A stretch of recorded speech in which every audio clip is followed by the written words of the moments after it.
Hi, this is Tom Metzger, your host for Race and Reason again, that longest running show of its type on cable access TV. Seen around the country on many local cable access systems, and those cable access systems serve many times 3, 4, sometimes 5 towns and cities. And we're dedicated, of course, to freedom of speech, true freedom of speech, which upsets some of our opposition.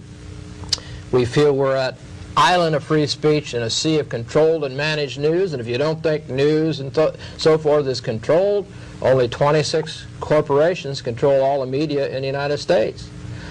So today we have a very interesting guest who has been on the show before.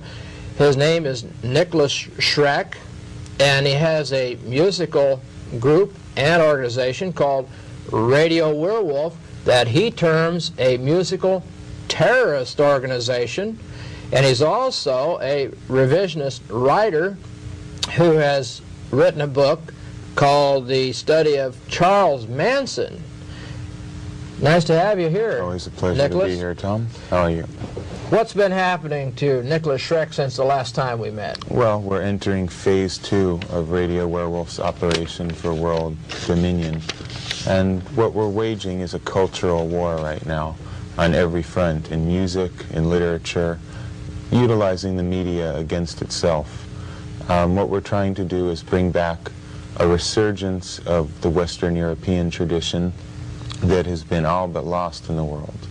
And we're using music because that's the instrument that young people respond to right now. We're doing propaganda directly to awaken the wolf in man, because the wolf is a symbol of Western European power and fury, and that's why we use the werewolf imagery.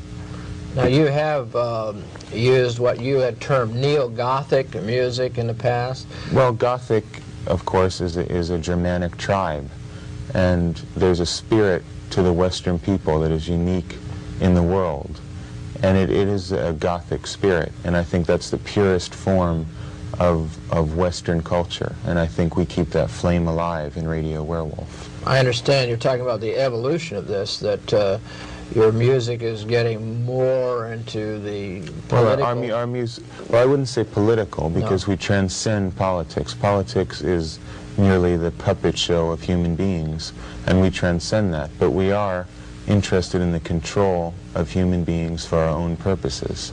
You have a symbol on your left arm here. Could you sort of scoot over? What is this? This is the 13th rune in the ancient runic alphabet of the Norse people, and it represents Yggdrasil, the tree of life, and this is the meeting point between life and death. Is that the tree that Odin was supposed to have been crucified on? Exactly, and it's the tree that symbolically supports the universe. And the wolf's angle symbol we use as the symbol for the Abraxas Foundation, which is sort of a Thule society for the 90s. In the words of my collaborator Boyd Rice, it's a fascist occult think tank. And what we're doing is coming up with new strategies and techniques to bring this cultural renaissance into the future, into the 90s. I noticed you have a wolf's ring on your finger there. Well, as I've explained, the wolf has always been a particularly Western European image, and the wolf represents the beast in man. That's what we seek to unleash in humanity, because it's been repressed and tamed by Judeo-Christian values, and that above all is what we seek to eradicate. The wolf should be unleashed. We can hearken back to Norse mythology, where Fenris, the ancient wolf god, was unleashed upon the world, and the Götterdämmerung occurred, the Ragnarok, the end of the world.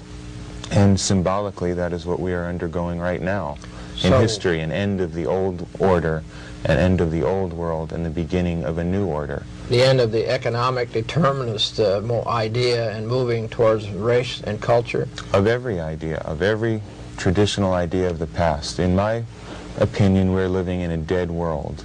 All the traditions of the past are decadent, dead, corrupt, and anyone who continues to cling to them are like maggots clinging to a corpse. So the music today, you would see it as... Music of today is absolute swill. It's designed to keep young people passive, restrained, and it's designed to tame them and keep them into sort of domestic sheep, I would separate young people today into two breeds. There's predators, which are the wolves, and there are the sheep, and that's most of them. And we appeal to an elite. We are, frankly, an elitist organization. We seek a few excellent people.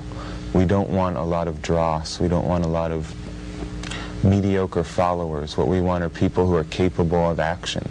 Do you see a lot of, do you see some elements of what you're talking about in other music that's... I think the skinhead movement is a very positive step away from the decadence of the rock and drug culture that has dominated the youth so much. But as Adolf Hitler said, we seek to bring about a youth that has closed its heart to pity. All of the humanist values that Judeo-Christianity has encouraged, we want to wipe them out. It's led to democracy, social humanism, the idea of equality. All of this filth has to be wiped out if the human race is going to continue to take the next step in evolution. What do you believe that would be like if you were in control as far as your attitudes towards your own people? Well, we are in control because basically we are not a political organization, we are an occult organization. We're working behind the scenes to manipulate the way that people think. The war that we are waging is a guerrilla war on the human mind. And we use musical frequencies, the dominant frequency, which I've referred to before, and symbolism and imagery to awaken dormant aspects of the human mind. Isn't it difficult to get club dates and things like that, obviously, once... Well, we no longer are working in the context of that whole sphere of activities. We are moving into a much more elitist direction. We're only seeking individuals who are competent and who are willing to take action. There's a lot of people who will be an audience or a spectator, but we want people who will act.